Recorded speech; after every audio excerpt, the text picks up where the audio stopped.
Hello, everybody. David Dulany here with Tenbound and Mr. John South with Datanyze. How you doing today, John? Doing good. Doing real good. It's Awesome. Friday, so I'm excited. Yeah, it sure feels like it, man. It's been one of those weeks where we definitely looking forward to the weekend here. Um, you got Super Bowl plans? I've been traveling so much, I hope not. You're gonna get some much needed downtime, Exactly. I hope so. huh? Very good. Being in California, we were just talking about this morning when we got the bad news, right? That apparently Punxsutawney Phil saw a shadow, so we're going to get 6 more weeks of winter here in California. So I got to keep the windbreaker out, I guess. So Oh no. Okay. Yeah, that's right. It's Groundhog Day, so we got to everybody's got to go back and watch that movie, which is hilarious. yeah, yeah. Well, that's great. So, just a little housekeeping. John, can you see everything on your end? You see our lovely faces and the slides. We do. Yes, we do. Excellent, excellent. So great. So everybody, thank you again for joining us for our webinar today. Very excited to dive into this. This has been something that I've learned a ton about in just preparing, and we're excited to share this with you. We're going to be talking about how to structure your sales day for maximum success. And again, I'm David Dulany with Tenbound and Mr. John South with Datanyze. So John, let's go ahead and get started. Our lovely faces, if you haven't seen them. John is the VP of Sales at Datanyze. And what are you guys working on over at Datanyze right now, John?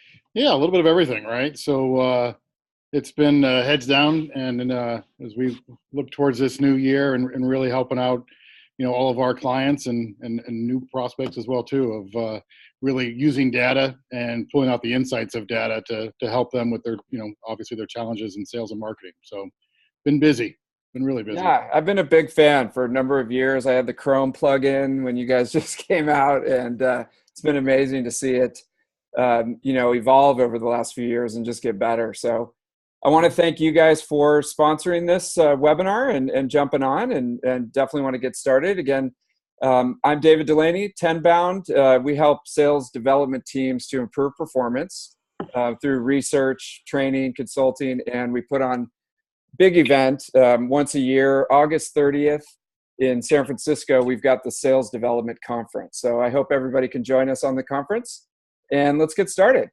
Great. So John, the first part when we're thinking about how to structure your sales day, I initially saw a blog post on the Datanyze blog, and this is what I approached you guys to talk about. It was called how to structure your day for maximum success.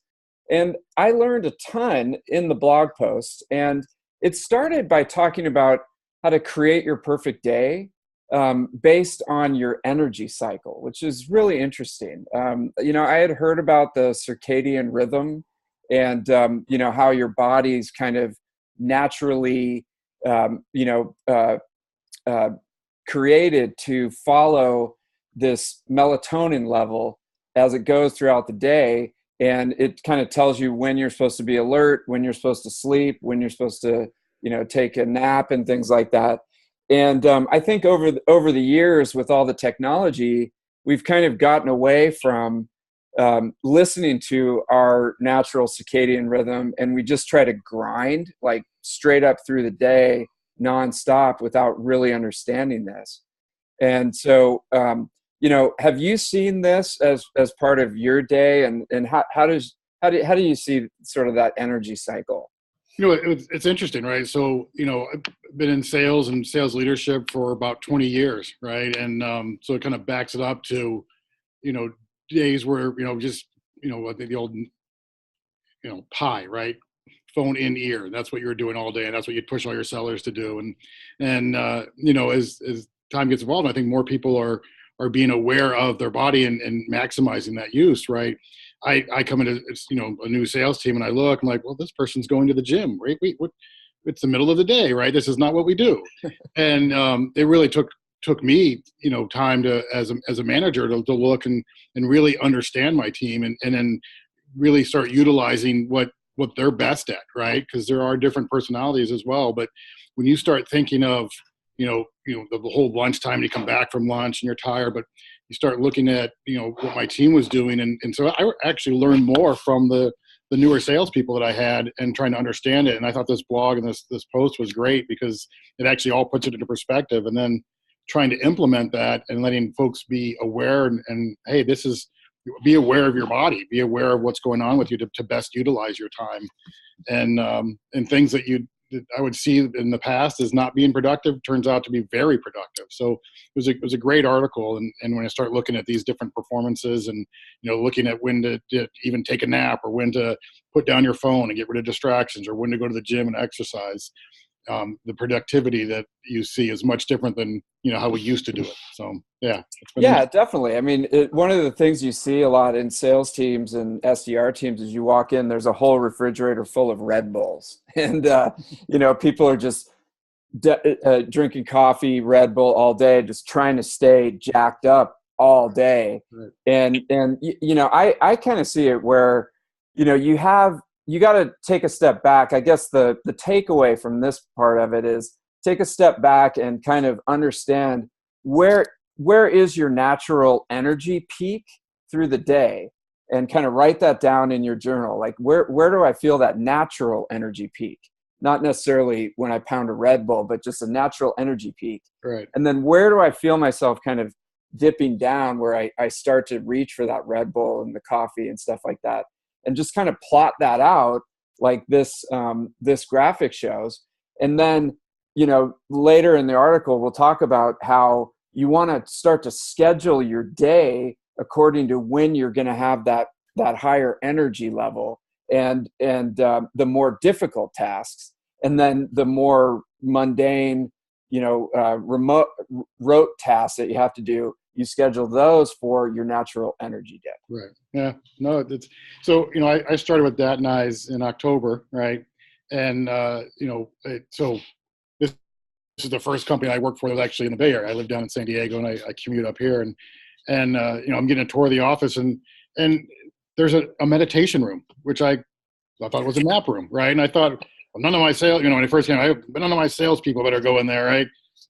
They go in there, they're more productive, right? They go in, they take 15 minutes, 10 minutes and re-energize, and they're 10 times more productive than they were before. So it was definitely changed my mentality, and Datanyze, the folks here, they get it, right? And so it's actually helped me, kind of change some of my old ways, if you would. So yeah, definitely. It's not just kind of a California, hippy dippy thing. Right. There's actual scientific data that shows, we have ebbs and flows within we are human. We're not machines. We have our ebbs and flows throughout the day. And thing number one is understand what that looks like for you, and then begin to create a schedule based on when you're going to have that energy. Another thing that it goes into is your own personality, which if you could think about, do you kind of categorize yourself as more of an extroverted person? Are you more of an introverted person? And, nobody's one or the other, but, do you kind of lean toward one side or another? And, we know that, the usual stereotype of a salesperson is very extroverted, talk to anybody. That's where they get that energy. But some of the best salespeople are also introverted in that they're great listeners. They really do a lot of research and study, and then when it's time to close the deal, they really hammer it home. And so one of the recommendations of the article was to think about, okay, do I really identify more as an extrovert or an introvert? And then if I'm an extrovert, according to those energy ebbs and flows throughout the day, what should I be doing at different times to get the maximum amount of productivity out of my day? Right. And so, the extrovert gets more of their energy from like going out, talking to people, be interacting, being around people. They generally don't like to spend a lot of time alone because it saps their energy. So, as you could think of, when your energy, if you're an extrovert and your energy starts to go down, you need to go talk to somebody. That could be the time to schedule your prospecting time, cold calling and following up and talking to people, because when it goes down, whereas more the introvert, like, they need to shut down for a while during that dip. That might be the time that they go into that meditation room, John, and Right. just like shut down for a while, regroup, and then come out and hit it hard later in the day.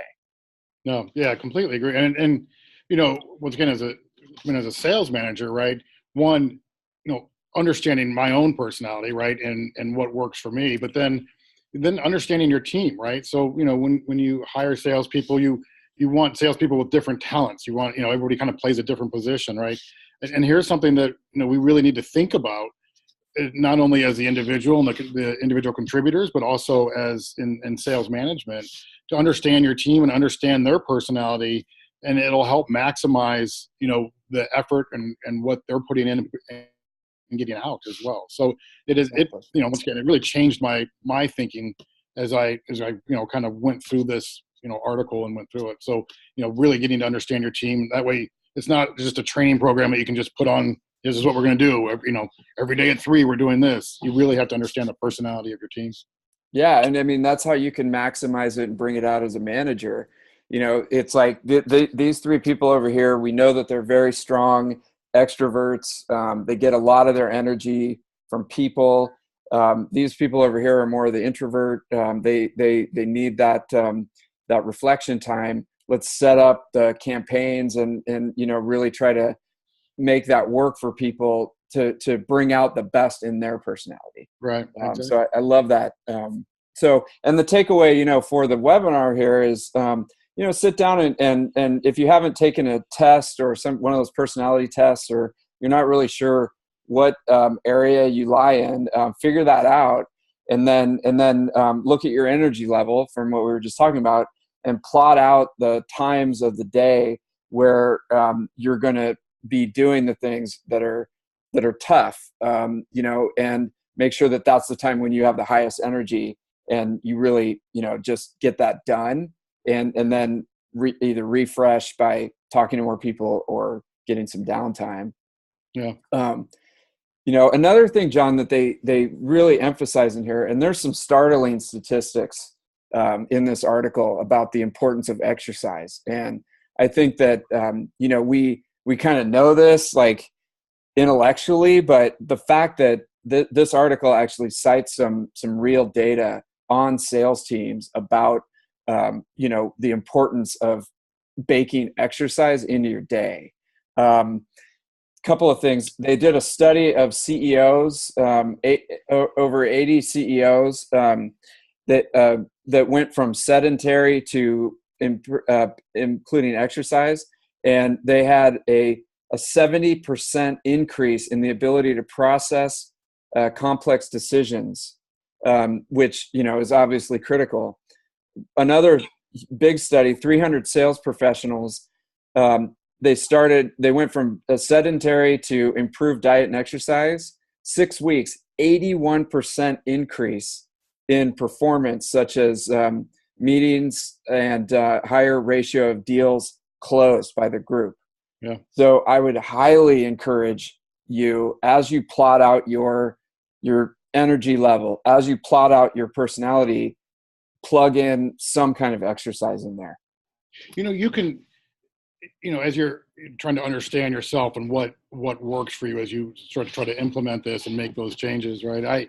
I for example, I love lunch, right? I don't like cardio, right? So during lunch, I started doing cardio, right? Because I when I go to the gym, I like to lift. So I always hated doing the cardio. So, what I'll do is a couple of days a week, instead of going to lunch, I'll go do that. And it really does change, right? Because what happens too is, well, when you go run and do that and you do your cardio and then you're trying to pick up something to eat, you end up eating healthier for one, right? So when you're trying to grab something on the way back, you end up eating healthier, and then it does change your days. So my productivity, I see it myself just by those days that I do the cardio during lunch. So it is, really trying to understand yourself, but using exercise definitely does help. And I see it with my team here. Most of the sellers here, they go during the day and go exercise. Yeah, and no, and nobody wants to hear this, but you can feel a huge difference in your energy throughout the day if you skip the burger and fries for lunch or the huge burrito. I mean, it's just common sense, but when you're kind of stressed out, you're trying to close deals, you're having a tough day, and somebody you got either a salad or a huge burrito. I mean, we go to the burrito, man, because it feels good. I mean, it's something that we can do. Yeah. But I would highly recommend go for the salad, just a salad with a piece of protein. You're going to feel completely different throughout the day in the afternoon when your energy level is dipping. One other quick thing, John, that I wanted to mention is I noticed that my energy level for complex activities is really high in the morning. And then it starts to, take a drastic dip after lunch. And what I usually like to do is I get up and work out like first thing in the morning. But what I've been trying lately that's kind of working is I try to maximize that concentration energy level first thing in the morning as much as I can, ride it out until I eat lunch, and then go and exercise at some point, as you mentioned, in the afternoon when I'm usually just kind of like spun out anyways. Yep. And it's that low energy time. Then I go jump in the pool, do some cardio, something like that. So that's a new thing that I've been trying. No. Yeah, I definitely see the change here, with me. So yeah, I love that. So a couple other frameworks that they introduce. If you haven't taken a look at the Eisenhower Matrix, it's just a super easy way to kind of prioritize and figure out what you're going to do for the day. So say everyone's got your to-do list, which is just kind of a mess of different priorities and things. Some of those stuff shouldn't even be on there. Take 5 minutes and just plug it in. What is the most urgent and important, what is urgent, but it's not really important, et cetera. And plug it into this and then line it up against your energy level and personality. And you can see, I just put a few high priorities, for me in sales, the main thing is having a healthy pipeline. I've always had the philosophy where if I've got a huge pipeline, tons of deals going, a lot of pots on the boil, then eventually, no matter how bad I am at closing, something's going to close because I got so many things going on. So, you can set up your own priorities, but just, those are, for me, it's like, that's going to be the order of it. John, you ever use anything like this? I think back. So this was years ago. I had this seller that I thought he was crazy, right? Just because it was different, right? But he not only did he go to his car and take a 15-minute nap, right, during lunch, right? This is before the meditation room. But he also he always had a to-do list, right? And so he'd look at the morning, he'd go through his to-do list of all the things that he wanted to accomplish, right? And he would break it out. I want to do, I'm going to make this many calls, right? I have to talk to this many prospects. I got to follow up on this many, people. And then, here are the documents I need to go send out, and the proposals I need to generate. And he would, every day it wasn't really general. It was very specific on the stuff that he was doing. Here's the market that I'm going to call on. And at the end of the day, he would go through his to-do list, and then he would write down on his to-do list things that he did that wasn't on his list, right? And I'm like, why would you do that? You already did it. You actually might as well make, filling out your to-do list on your to-do list. It was on there, sure, And when I go back and I think about it, one, he was one of the top salespeople I've ever worked with and most productive. And he always had a pipe. He always had a full pipe of stuff going on and always had energy. And then I look back and, the other side of it too is when you do that list and you have those priorities set, and when he was putting on what he accomplished, the next day that he was always positive because there was always this laundry list of things that he got done and accomplished. And when he had, maybe missed his number one month, he would be able to look back and say, okay, here's where my productivity changed, right? So we always look at reports, but he was measuring it all the way down to himself, all the way down to the day. And I think that's, he's still very successful today. And I know he still does that. So it's, I kind of always do it in my head, and I'm getting better at trying to document that. But then I guess I seem to run out of time. But I do know that when I'm the most productive, it is by setting what I have to accomplish during the day. Yeah, exactly. I mean, and whittling it down to that urgent and important, and really holding yourself accountable to do those things every day, and I think, when you talk about him knocking those off the list, you do get like a little, adrenaline rush from knocking those things off the list, especially if they're not stupid things that you Right. didn't even need Like to tie do. my shoe. Right. No, it was, Yeah. I'm looking at his list and I'm like, wow, how do you get all that done today? Right. And if I was capturing that, I probably would have felt the same way. So Yeah, no, that's great. That's great. And my good buddy Ralph Barcy, who hopefully you guys know. If you don't, I did a podcast with him a while ago. He always carries a notebook, just a little, pen and paper, old school thing, and it's like, for those to-do lists, for writing down that matrix, for understanding what you're going to do, just having that there. There's something about actually writing it with ink and crossing it out and getting it done that it is I don't know, there's something about writing it. It's different than just having it like on Evernote or something like that in a digital format, because you're writing it and kind of sticks with you. So a couple other bonus tips here that were in the article that I thought were really interesting. Number one, John, I got to tell you, it's one of the hardest things to do, but I think more and more in our society, it's what we almost have to do, which is shutting down those distractions, closing all your tabs, turning off your phone or putting it in airplane mode, and just knocking out those high priority tasks. What do you think? No, once again, when I looked at this, and I'm sure as everybody's kind of looking at these charts, right, here's things that, gosh, I got to do better on, right? I have to get better on this. And gosh, if I know that I should be, maybe exercising or not having that burrito. And when you start looking at, we know this during our entire day, no matter what we're doing on the weekends, that there's so many distractions that we have, right? That by clearing those down and shutting them down, especially during your work day, your productivity is obviously going to go up, but you're going to be, the quality of work that you do as well is going to go up, because you can stay focused on that. Right. And, I struggle with that. I think with all salespeople, we all have some portion of ADD, right? And those distractions really make it tough. So the better we can get on that, it definitely will help everything. Definitely. And like, we're doing this. I'm doing this webinar to reinforce this for myself. I mean, I'm not coming out here and saying I'm like the guru of time productivity. I need to do all this stuff myself. But I think number one is huge.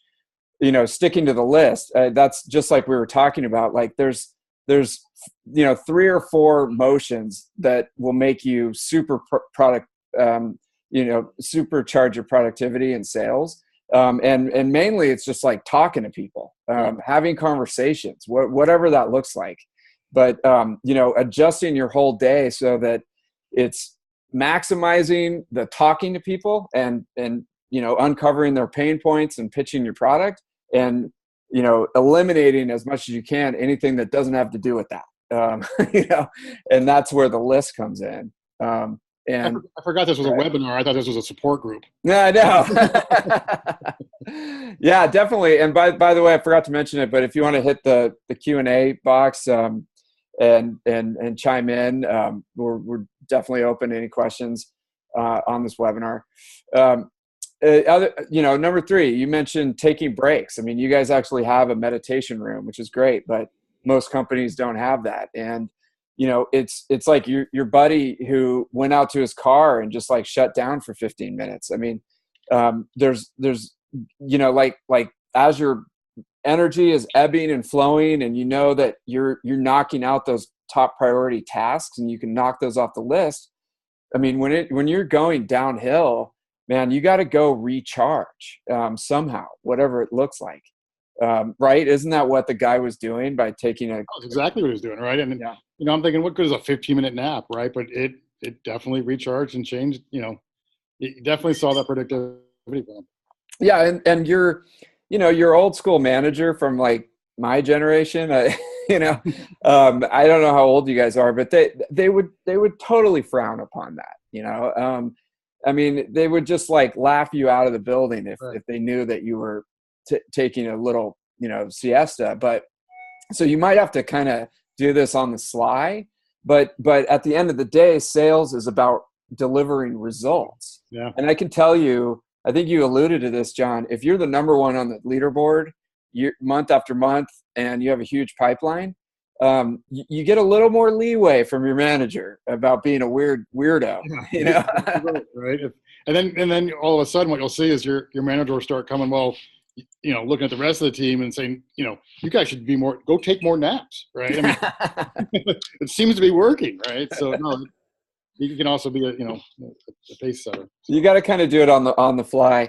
And then, number 4 is a little bit controversial, right? Because a little, in the article, it talks about people are always putting meetings on your calendar at various points during the day. And, you got to kind of, this is your business. You're running the show here on your own sales situation. That you got to stay in those top priorities when your energy level's high. So you got to kind of scrutinize those meetings that are coming across and really, diplomatically, manage those better. Right, John? Well, you think, a lot of us are managed by our calendar, right? If it's not client meetings that you have on your calendar, and typically when someone's trying to set a meeting, they look at your calendar, oh, he's open, right? They don't look at all the things that you're doing. Oh, he's got 20 minutes open. We can schedule a meeting then. And they just do it. And all of a sudden you look at your calendar and you got 80 meetings on there, right? And, when you go back to thinking of sticking to your list, those things on your list, one of those should be blocking out those times, managing your day so you don't have to skip meetings. Those meetings won't be on your calendar, right? But you have to manage that correctly because, obviously there's some meetings you have to attend, but then there are other ones that you can manage through.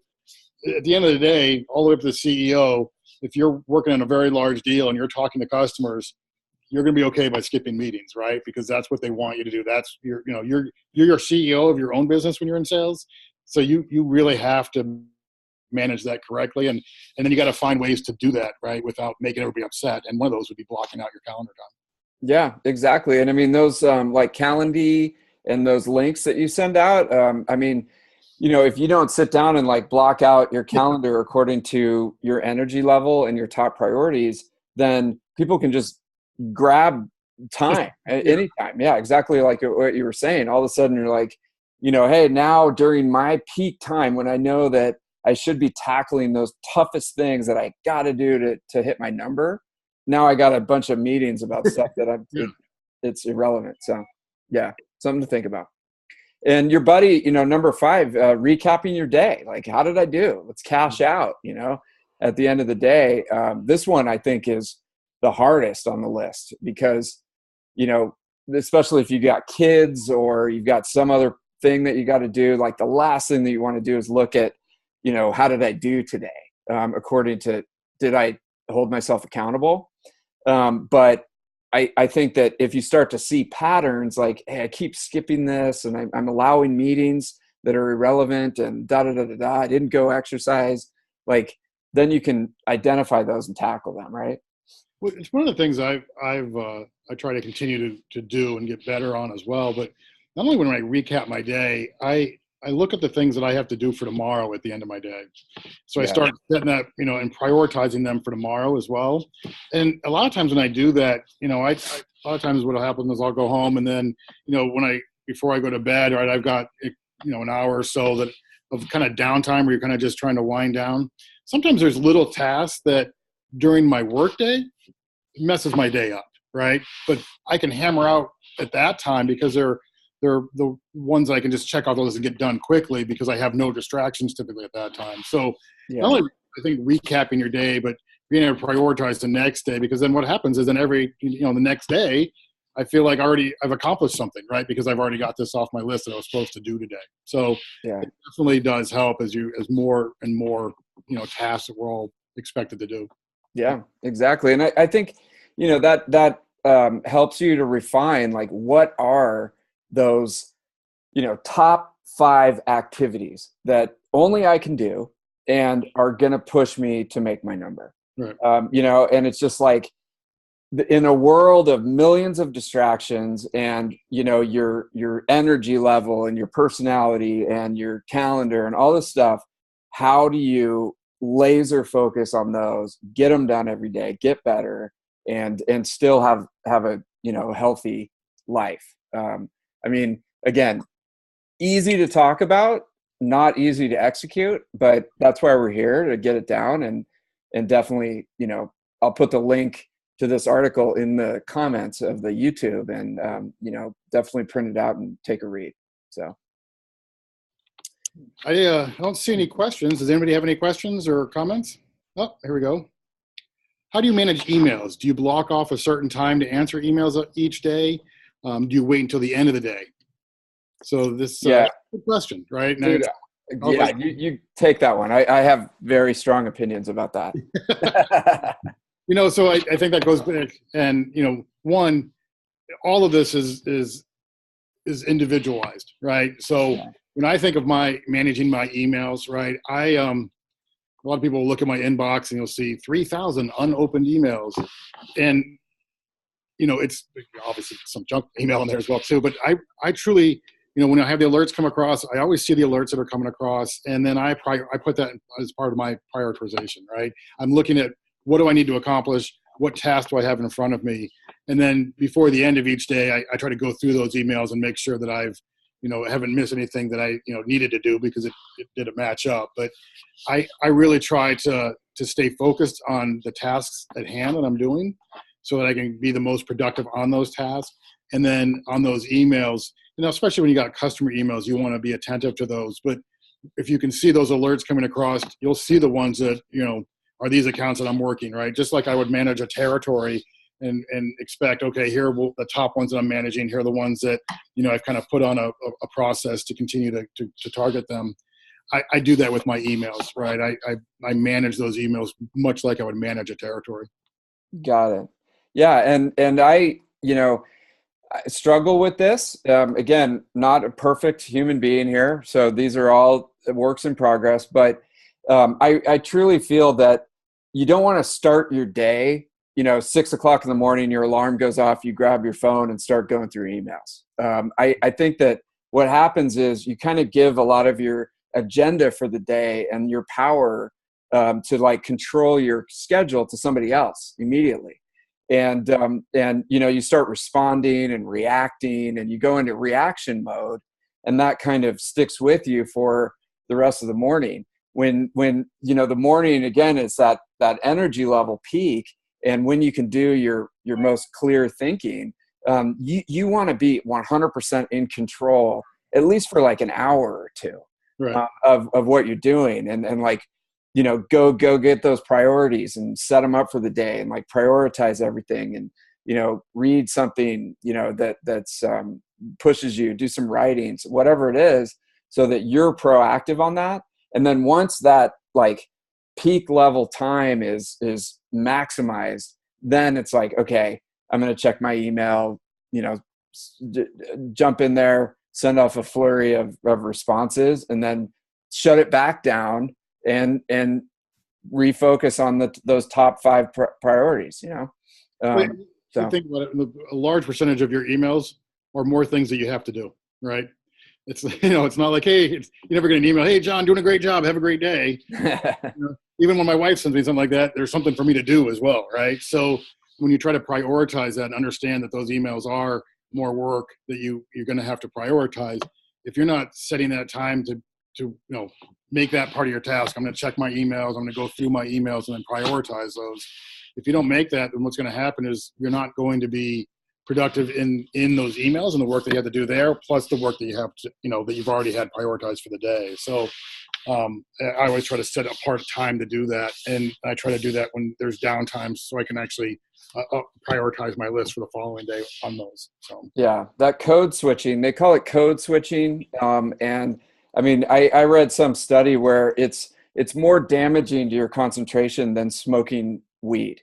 they somehow, somebody with a lot too much time on their hands bifurcated those and did studies. And I mean, what's even worse is like Slack and HipChat and all that crap. I mean, I hate those things. I hate those. I'm in those, but whenever one of my clients is like, hey, can you get on Slack? Oh man, it kills me, because that's just pure code switching. And I leave them closed, you know, whenever I'm doing something that is in that top priority bucket.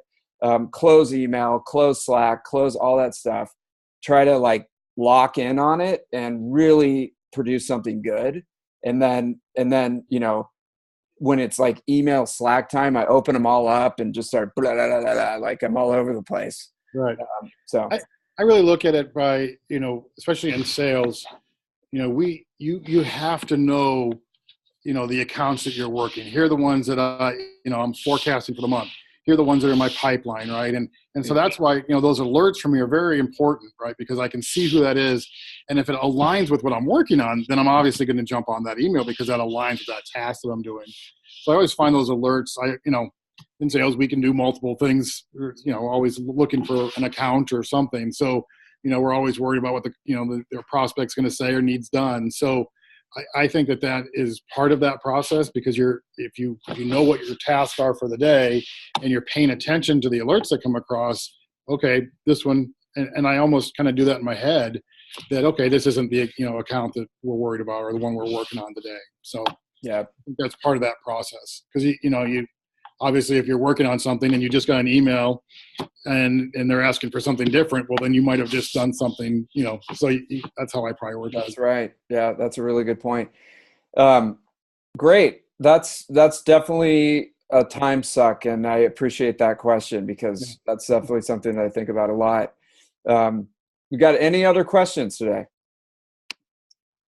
Nope. Looks like great. We got. So yeah, thanks so much, John. Thanks for jumping on.